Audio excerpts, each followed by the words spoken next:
E aí, pessoal, tudo bem? O tema de hoje é bem polêmico. A pergunta que a gente vai tentar esclarecer, responder, falar a Bíblia é realmente a palavra de Deus? Esse tema é um assunto bem polêmico. A gente vai ter que percorrer alguns versículos, passagem, história. A gente vai ter que falar de muita coisa aí. Então, solta a vinheta. Eu sou igreja chamada pra fora de toda. Primeiro, antes de começar, deixe logo seu gostei, seu se inscrever, ligue o sininho, comenta aí caso tenha gostado, caso tenha algo a acrescentar. Como sempre, a primeira pergunta que a gente tem que fazer é: tá na Bíblia? Tem alguma passagem que fale sobre a Bíblia na Bíblia? É isso que você tem que pensar. Não existe nenhuma profecia que fale que no futuro as pessoas iriam reunir as escrituras sagradas formando uma Bíblia, porque a Bíblia significa conjunto de livros e Bíblia Sagrada conjunto de livros sagrados. Não existe nenhuma passagem na Bíblia que fala que no futuro alguém iria reunir as escrituras sagradas para que ficasse mais fácil e sem nenhuma contradição. Então não existe esse termo, por isso que esse estudo vai dar um pouquinho mais de trabalho. Obviamente que nas escrituras aparece várias vezes o termo escrituras sagradas. Jesus, quando vai falar, ele fala escrituras sagradas. E muitos profetas, assim como Jesus, também diz a palavra de Deus. Então, dentro da Bíblia tem escrituras sagradas que falam da palavra de Deus. A gente vai ler agora João capítulo 5, versículo 39. Lá diz assim, ó: examinais as escrituras, porque julgais ter nelas a vida eterna, e são elas mesmas que testificam de mim. Ou seja, a palavra de Deus, como a expressão já diz, é tudo que sai da boca de Deus. Então, as escrituras sagradas que estão dentro da Bíblia Sagrada, testificam sobre a palavra de Deus. Os profetas, quando eles têm revelações, quando eles falam com Deus e Deus diz palavras para ele, ali está a palavra de Deus. Por isso que dentro das escrituras existe a palavra de Deus, porque Deus falou para os profetas falaram para o povo, os escribas escreveram a palavra de Deus. Deus disse assim, assim, assado. Deus diz, eu detesto isso e aquilo. Deus disse, não matarás. Então, dentro das escrituras está a palavra de Deus. Mas não significa que tudo que está na escritura é palavra de Deus, certo? Ou pelo menos não significa que toda a Bíblia seja escritura sagrada. Deu para entender mais ou menos? Então, assim, ó, as escrituras testificam testificam, testemunham sobre Jesus. E aí a gente vai ter que ler outra passagem aqui lá de João capítulo 1. A passagem diz assim, ó, João capítulo 1, Evangelho de João. No princípio era o Verbo, e o Verbo estava com Deus, e o Verbo era Deus. Ele estava no princípio com Deus. Todas as coisas foram feitas por intermédio dele, de quem? Do Verbo. Vale lembrar que verbo lá no latim significa palavra. Então aqui quando se diz verbo é palavra.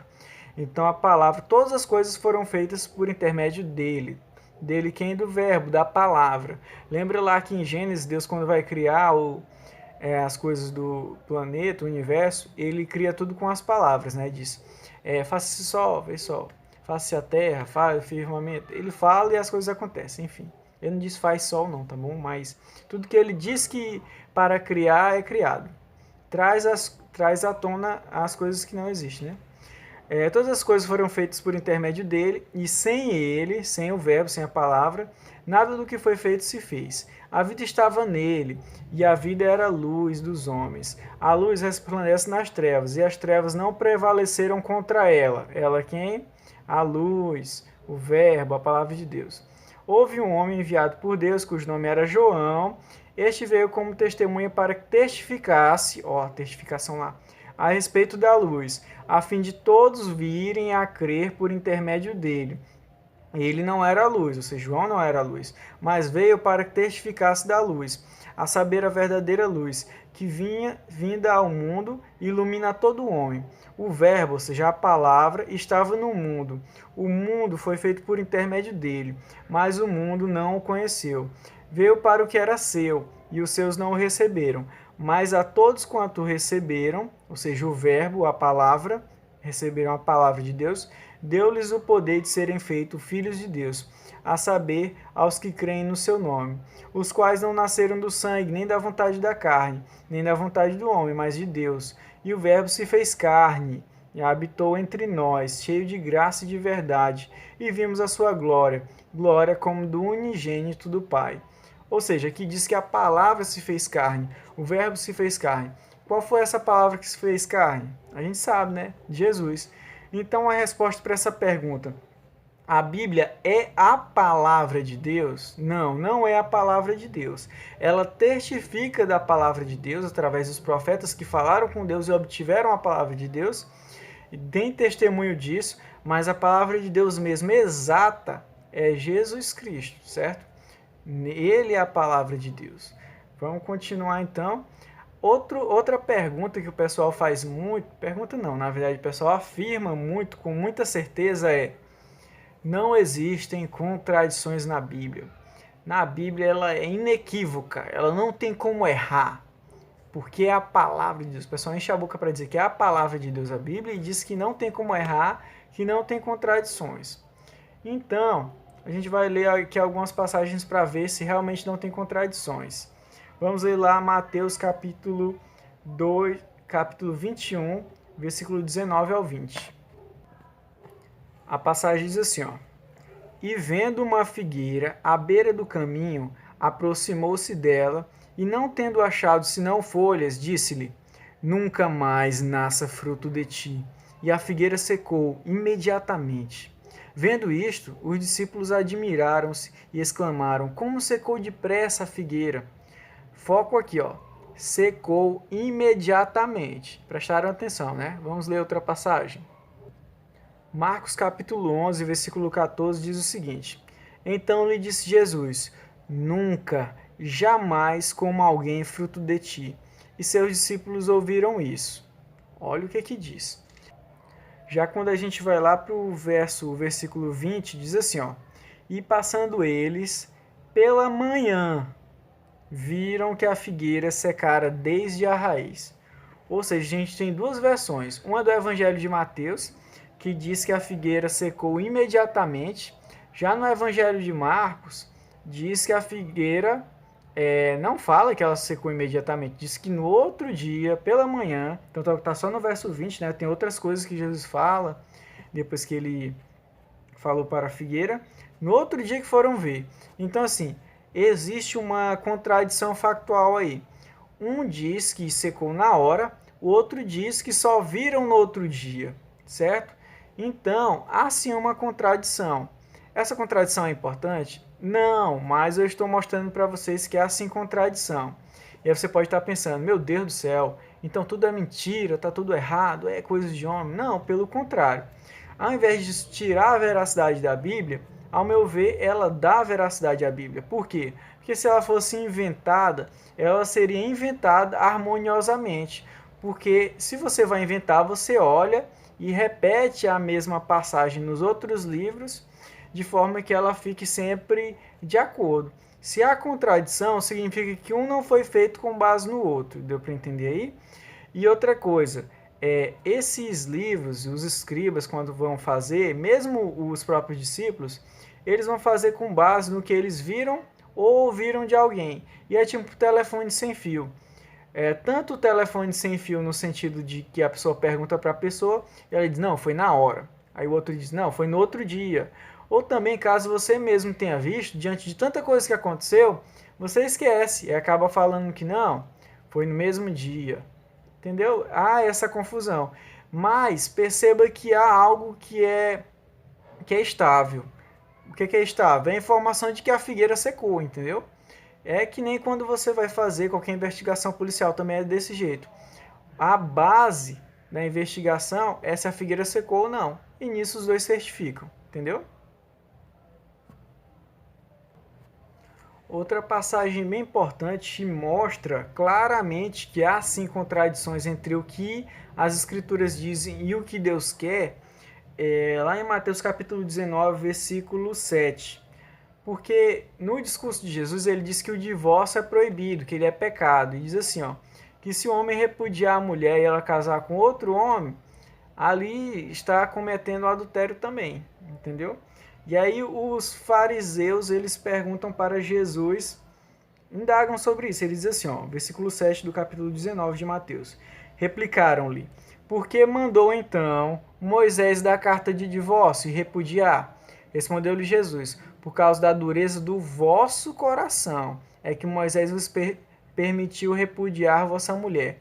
Entretanto, não foi assim desde o princípio. Então, ó, Cristo não diz que daqui para frente vai ser diferente. Ele diz que não era assim desde o princípio. Então, no início, desde o início, Deus deixou bem claro que não era a favor do divórcio. E aí veio a lei através de Moisés ou dos escribas que copiaram o que Moisés disse, disseram que seria permitido permitido a pessoa da carta de divórcio. Essa passagem está em Deuteronômio, capítulo 24, do 1 ao 4. Não vou ler aqui, porque senão vai tomar muito tempo. Mas lá eles dão essa possibilidade do divórcio. Jesus vai lá e diz, ó, não é assim desde o princípio. Só aconteceu isso por causa da dureza do vosso coração. Pode ser que Moisés quis agradar o povo, entendeu? A gente sabe que Moisés foi humano, assim como eu e você, certo?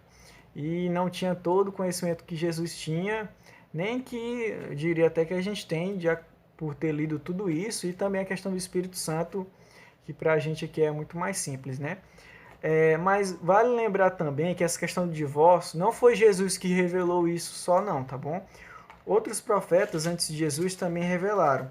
Lá em Malaquias capítulo 2, versículo 16, ainda no Velho Testamento, no Antigo Testamento, né, diz o seguinte, 2,16.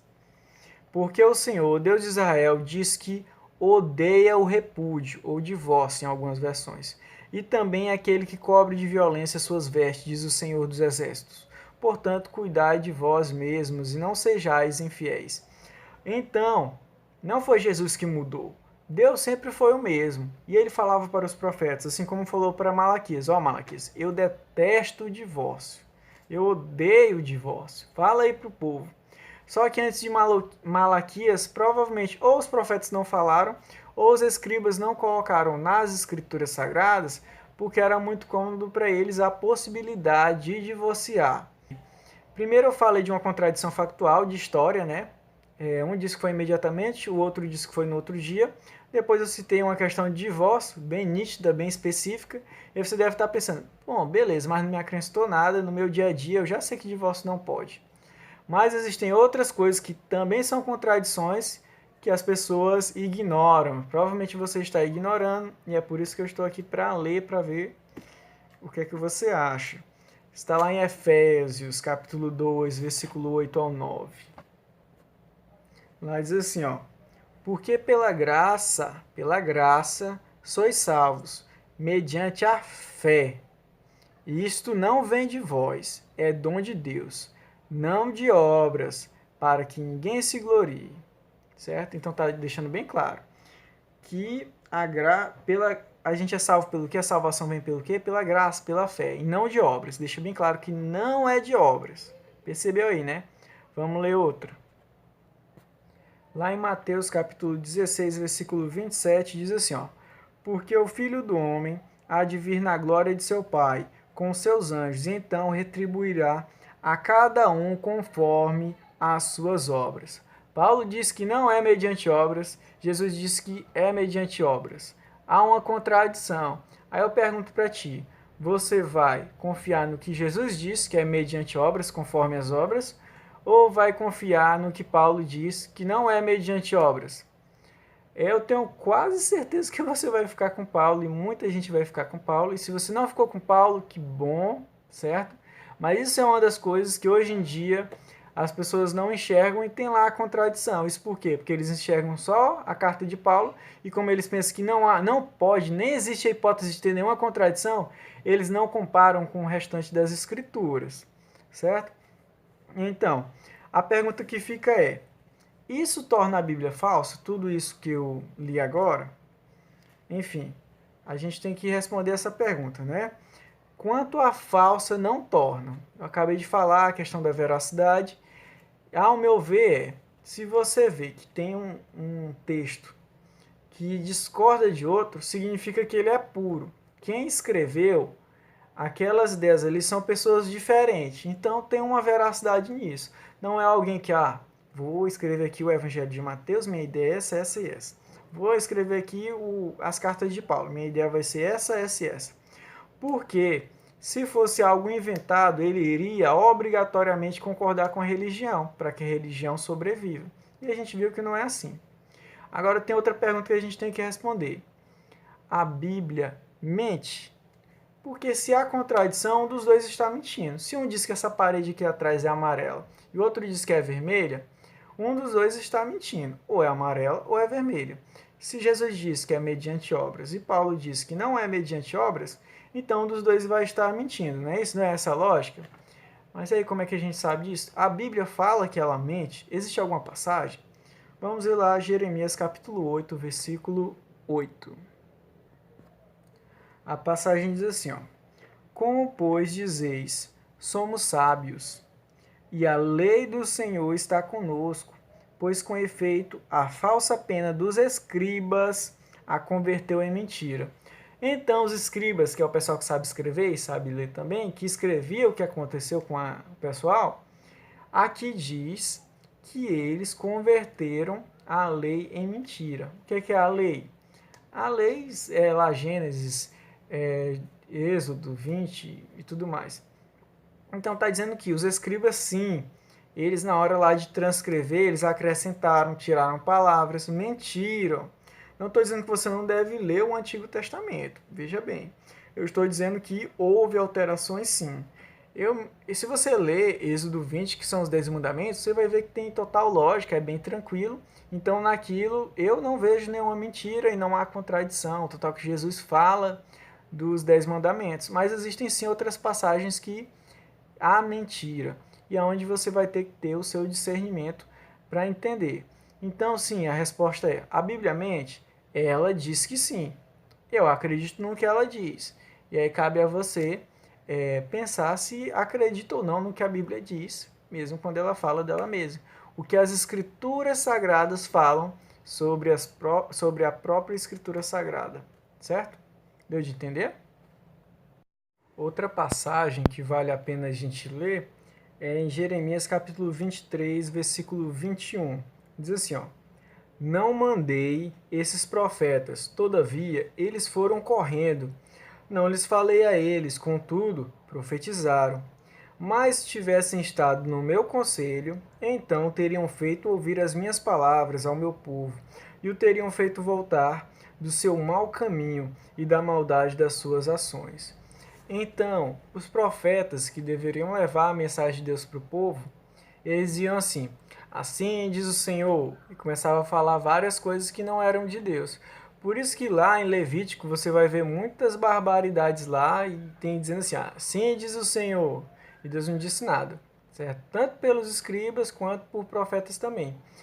E outra coisa também, existem várias coisas que Jesus fala lá na frente, que aí você vai ficar pensando, por que Deus não disse antes? Na verdade, Deus disse, só que quando Deus fala, os profetas não vão lá e falam para o povo. Por exemplo, a questão do divórcio. Chegar lá e dizer, pessoal, esse negócio de divórcio, isso aí é pecado, vocês não deveriam fazer isso, porque Deus fez homem e mulher para ser um só, não devem se separar, o que Deus uniu, o homem não separa. O relacionamento não pode ser feito para terminar, ele tem que ser feito para ser para sempre. Por que o povo não falava? Porque se falasse isso, seria morto, iria... Enfim, pensa aí você chegando em alguma igreja e falando algo contra a doutrina deles, como você vai ser xingado, chamado de louco. Isso vai te prejudicar muito. Então, por isso também, os profetas acabavam não dizendo, e aqui na Bíblia fala isso. Certo? Então você vai sim encontrar muitas barbaridades lá em Levítico, números principalmente. Você vai ficar se perguntando, mas Deus fez isso? Não é que Deus fez isso. O escriba disse que fez isso, o cidadão lá que vivenciou disse que Deus fez isso. entendeu? Porque a Bíblia é o ponto de vista do homem, é a perspectiva do homem. É o homem que está vivendo, ele olha para a situação e diz, Deus fez isso e aquilo. Por isso tem muitas passagens que o cidadão lá vê um anjo, aí diz assim, eu vi o Senhor, eu vi Deus. Ele não sabia que ali era um anjo, ele pensava que era Deus, entendeu? Vamos lá. Outra questão bem importante é o seguinte, você pode estar me achando um louco e pensando assim, esse cidadão está indo contra a Bíblia Sagrada, que herege, que blasfêmia, crucifiquem, onde é que esse cidadão mora para eu dar umas porradas nele? Vale lembrar o seguinte, se você é evangélico, você está sendo hipócrita, infelizmente, jovem. Está se contradizendo. Por quê? Porque os evangélicos são conhecidos como protestantes. Por quê? Eles vieram da Igreja Católica. E quem criou essa questão de Bíblia Sagrada para facilitar, né? Foram os católicos. Depois de um tempo, surgiu lá no ano de 1570, se eu não me engano, Martim Lutero. E ele pregou lá na frente de alguns templos as 95 teses. Se eu conseguir, eu vou colocar aqui, vou ler alguma delas, só para a gente exemplificar. Mas nessas teses, o que é que ele fez? Ele estava contestando as indulgências, que é o quê? Vender papéis, vender mesmo, para que o pessoal compre o papel e consiga ser perdoados os pecados. E ele foi contra isso especificamente. Se você ler as 95 teses, pelo menos a interpretação minha, você lê aí, eu vou colocar aí na tela, mesmo que eu não leia aqui, ou se eu puder eu vou ler aí para vocês, mas ele não discorda do Papa. Ele não quer destruir a Igreja Católica ou fazer uma nova igreja. Ele quer realmente só que as indulgências parem. Ele não vai contra a santa, ele não vai contra nada disso não. Ele só vai contra as indulgências especificamente. E ele diz que o Papa deveria fazer isso, aquilo, outro, vender os templos para dar comida aos pobres. Martim Lutero foi bem legal. E obviamente Deus estava incomodando ele, muita gente muito mesmo, porque é algo sem pé nem cabeça você pedir oferta para a pessoa ser salva, né?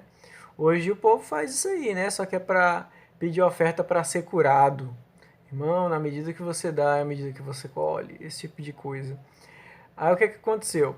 Ele pregou isso lá na frente do templo, mas não pense que o pessoal olhou e disse: meu Deus, é verdade, que cara gênio, isso é verdade, como é que eu nunca percebi isso? Não, pelo contrário. E o pessoal zombou dele e foi motivo de chacota e ninguém ligou para o que ele falou. Só que depois de um tempo, a imprensa tinha surgido, né? A chamada prensa, que é você imprensar um papel e sair cópias do papel que você quer, do texto que você quer. E aí dava de imprimir vários textos rapidamente. A imprensa ela queria alguma obra, alguma coisa que pudesse fazer com que aquele produto lá, de ficar imprimindo coisas rápido, ficasse famoso. E aí eles acharam lá as teses de Lutero. E aí começaram a imprimir essas teses, sem nem Lutero saber. E aí eles distribuíram para o pessoal essas teses. Chegando aos ouvidos de Lutero, ele ficou espantado, porque todo mundo estava sabendo, ele meio que ficou famoso. Quando o povo ficou sabendo disso, aí gerou muita comoção na Igreja Católica e o povo começou também a seguir ele. Ele viu o papel dele. Aí que ele começou a se posicionar contra o papado, contra a Igreja Católica, vestiu realmente a camisa, mas de início ele queria só realmente reformar a Igreja Católica. Depois de muita confusão, ele saiu da Igreja Católica e montou a igreja dele. Mas o ponto é, ele para poder argumentar contra as indulgências, ele ficou, a gente sabe que não tinha a tradução da Bíblia, só era a Bíblia em grego e latim, eu acho que já tinha na época, nem em latim, se eu não me engano, nem tinha em latim. Ele começou a ler a Bíblia, né? Não era que nem a gente, que eu citei aqui vários textos, não, para ele, se ele conseguisse entender um texto era vantagem, era muita coisa. Ele encontrou o texto lá de Romanos, que diz que pela graça é o que eu li, né? Também eu li de Efésios, mas tem em Romanos também a questão de que não é por obras. Então, o que ele usou como argumento? Se não é por obras, como é que eu posso comprar a minha entrada nos céus? Vemos pela graça, só pela fé. Enfim, ele se baseou em Paulo.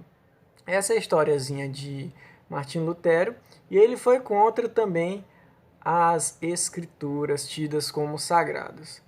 Esse é o ponto. Eu contei toda essa historinha para você saber quem é Martinho Lutero, quem é o cidadão que fundou a religião que você está agora, neste momento. Agora você vai entender por que Paulo é tão forte na religião de vocês. Ele foi baseado nessa ideia de graça. A Igreja Católica, ela crê nas obras, ela crê na caridade, obras que tem que fazer. Martinho Lutero vivia pagando penitência, né, se chicoteando, essas coisas. Mas ele só parou de fazer essas coisas quando ele descobriu essa questão da graça aí, né, de Paulo. Ele questionou vários livros. Vou citar alguns aqui, vou colocar os textos aí na tela para vocês. Ele foi contra o livro de Esther, que lá do Antigo Testamento. Ele foi contra a Epístola de Tiago e ele foi contra o Apocalipse de João. Então, segundo o cidadão que fundou a religião de vocês, não era para ter na Bíblia de vocês nem Esther, nem Tiago, nem Apocalipse, nem as outras da Igreja Católica que colocaram, que é Macabeus, que ele também foi contra, nem também Tobias, Eclesiásticos, e outros livros aí, contestando cada um com sua argumentação que você vai ver aí na tela. Vamos à parte que fala que Lutero diz que o livro de Esther deveria ser desconsiderado. Ele diz assim, ó: eu sou tão grande inimigo do segundo livro dos Macabeus e de Esther que eu gostaria que eles não tivessem chegado a nós em tudo, pois eles têm perversidades pagãs demais. Os judeus estimam mais o livro de Esther do que qualquer um dos profetas, pois eles são proibidos de tê-lo antes de terem atingido a idade de 30 anos, em razão da matéria mística que ele contém. Ou seja, ficou bem claro que ele é contra Esther, né? Agora a parte fala de Tiago. Embora esta epístola de São Tiago fosse rejeitada pelos anciãos, eu elogio-a, Lutero, né? E considero-a um bom livro, porque estabelece não doutrinas de homens, mas vigorosamente promulga a lei de Deus. No entanto, afirmo a minha própria opinião sobre isso, embora sem prejuízo para ninguém. Eu não considero uma escrita de um apóstolo, e as minhas razões seguem. Em primeiro lugar, é terminantemente contra São Paulo, que eu sempre falo, né? E todo o resto da Escritura em atribuir a justificação às obras. Ela diz que Abraão foi justificado por suas obras, quando ofereceu seu filho Isaque, embora São Paulo ensine o contrário, que Abraão foi justificado sem as obras, por sua fé, antes que ele tivesse oferecido seu filho, e prova isso por Moisés, em Gênesis 15. Agora, embora esta epístola pode ser ajudada e uma interpretação concebida para sua justificação pelas obras, não pode ser defendida em sua aplicação às obras da declaração de Moisés em Gênesis 15, pois Moisés está falando aqui apenas da fé de Abraão e não de suas obras, como São Paulo demonstra em Romanos. Esta falha, portanto, prova que esta epístola não é o trabalho de qualquer apóstolo. É a opinião dele aí, né, pessoal? Aí ele continua: mas este Tiago não faz nada mais do que levar a lei e suas obras.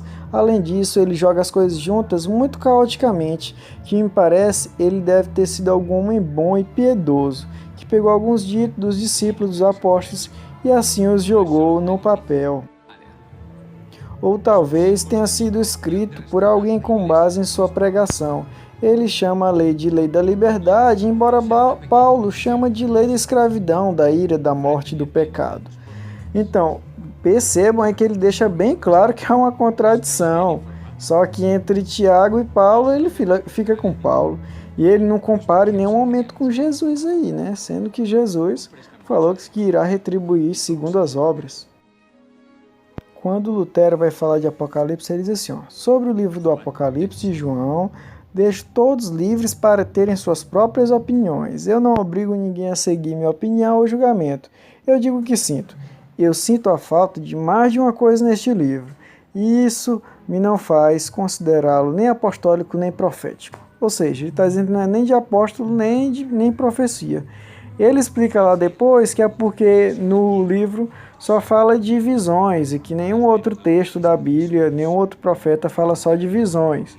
Enfim, eu achei sem fundamento, não vou colocar aqui porque o vídeo já está gigante, mas percebam que ele discorda de todo mundo. Mas percebam, se vocês seguissem realmente o que Lutero falou para tirar, vocês não tinham tirado só isso aí não, vocês tinham tirado mais livros. Ele também, para vocês terem ideia, esses que eu vou citar agora, não vou colocar texto, mas ele foi contra João, as epístolas de João, que tem lá, as três, se não é, três epístolas de João, foi contra as epístolas de Pedro, foi contra, Tiago já citei, né? Foi contra Judas também, a epístola de Judas. Enfim, ele basicamente ele deixou o quê? Deixou os evangelhos, principalmente de Lucas.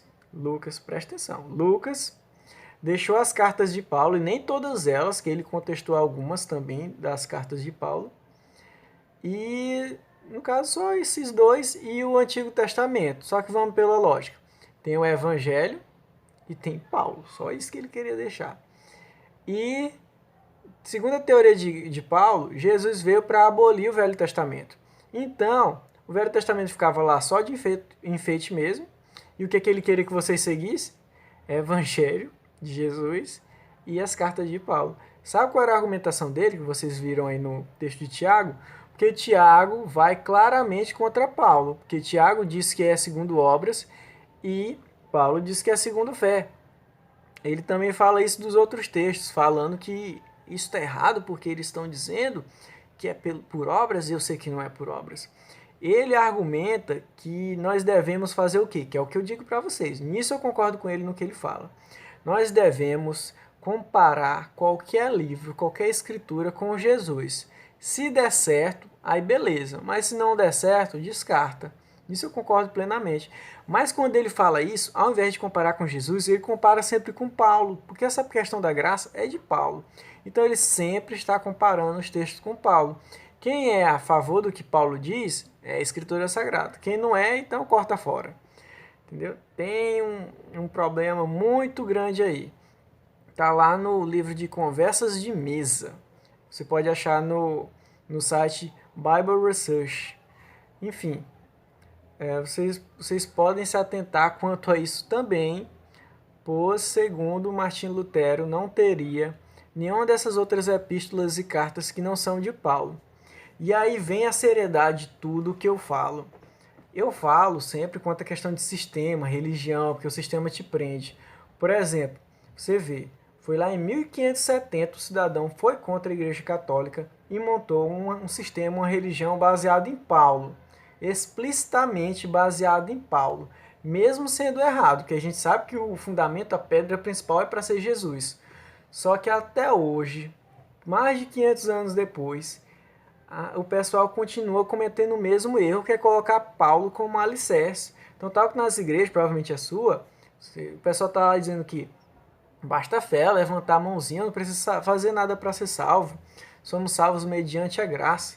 Eu até aconselho a vocês assistirem o documentário de Martinho Lutero para vocês entenderem o que eu estou falando e depois pesquisarem sobre o cânone de Lutero. Você deve estar se perguntando agora, e tudo é mentira, Sebastião, tu criticou tudo, tu disse que tudo é mentira e eu não devo acreditar em nada, nem no Lutero, nem na Bíblia, nem nas escrituras, nem nada. Não, eu disse o seguinte, que essa junção de escrituras sagradas dizendo que elas não têm contradição, que está tudo certo ali, não existe isso nas escrituras sagradas falando que no futuro existiria. Eu mostrei que a Bíblia, as escrituras sagradas dizem que elas próprias mentem. Provei isso aí para você. Então, se você acredita nelas, você vai acreditar no que eu estou falando. E eu estou falando para você seguir o que Lutero disse quando ele falou assim, que você deve comparar as escrituras, qualquer outra escritura com o que Jesus falou. Eu estou falando para você fazer isso. E estou dizendo para você não cometer o mesmo erro que ele cometeu, que é comparar sempre com Paulo e estar firmado sempre em Paulo. E quanto a essa questão de verdade, queria saber onde é que está a verdade? Onde é que está a verdade então? Em que é que eu vou confiar? Eu digo categoricamente para você confiar no que está escrito em João capítulo 14, versículo 4, que diz assim, ó: E vós sabeis o caminho para onde eu vou. Disse-lhe Tomé: Senhor, não sabemos para onde vais. Como saber o caminho? Mesma pergunta que você deve estar se fazendo agora. Respondeu-lhe Jesus: Eu sou o caminho, e a verdade, e a vida. Ninguém, nem gentil, nem judeu, nem brasileiro, nem asiático, nem africano, ninguém vem ao Pai senão por mim. Ou seja, você quer saber o caminho correto, quer saber no que confiar? É só você seguir o caminho que é Jesus. Você pesquisar e tentar entender o que Jesus falou. Leia o Evangelho, leia o Evangelho, leia o Evangelho. Ah, mas as cartas de Paulo falam tão bonitinho, é tão bom de ler cartas de Paulo, é muito legal, que fala do amor. O amor é tudo suporte, o amor é muito legal, o amor é maravilhoso. Beleza, mas você não tem que ler só o que te agrada, não. Você tem que ler Jesus. Você não sabe que Jesus é o caminho? Então vá ler Jesus, meu compadre, minha comadre, né? Vá ler Jesus e entender qual é o caminho, o que é que você deve fazer. Então, é isso. E só para deixar claro, né? Esse vídeo não é para que você desacredite na Bíblia. É só para você entender que essa história de que Bíblia é sagrada não tem contradição, que ela é a base da tua fé, tá errado. Porque na hora que tu entender, na hora que tu perceber que tem coisas contraditórias lá, tu vai virar ateu, porque tu tá com a tua fé baseada na Bíblia, entendeu? Você tem que ter a sua fé baseada em Jesus, que é a palavra de Deus, e eu mostrei aqui para vocês. Enfim, é isso. Se você gostou, deixa o seu like aí, se inscreve no canal, ativa o sininho, comenta, deixa sua opinião, é muito importante para mim. Se puder, compartilha também, tá bom, pessoal? Valeu, falou, até mais.